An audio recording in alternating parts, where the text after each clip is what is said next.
మనిషిని జన్మ తీసుకున్నవాడు ఎవ్వడు కూడా ప్రేమించాడు, కానీ మనిషిని మాత్రం ద్వేషిస్తూ ఉంటాడు.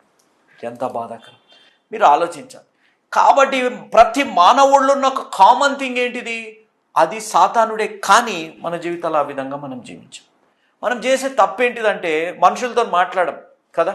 మనుషులతో మాట్లాడడం మంచిదే, కొన్ని మార్లు కొంతమంది మనుషులతో మాట్లాడడం మనకి ఇష్టం ఉండదు కాబట్టి మనుషులతో మాట్లాడడం, కానీ మనుషుల గురించి మాట్లాడడం మాత్రం ఆపివేయం.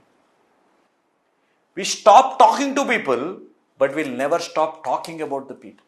అనగా ఏ మనిషి నుంచి అయితే మనం దూరంగా ఉంటామో, ఏ మనిషిని అయితే మనం ఇష్టపడమో, ఏ మనిషికి అయితే మనం వ్యతిరేకులుగా ఉంటామో వారితో మనం మాట్లాడడం, కానీ వారి గురించి సందర్భం వచ్చినప్పుడల్లా, సమయం వచ్చినప్పుడల్లా వారి గురించి ఏదో ఒకటి మనం మాట్లాడుతూనే ఉంటాం. కానీ ఒక్కటి గుర్తుపెట్టుకోవాలి, అందుకే రాయబడ్డ మాట మత్తయి సువార్త 16వ అధ్యాయం 18వ వచనం ఒకసారి చూడండి. ఏం నేరమమ్మా? పాత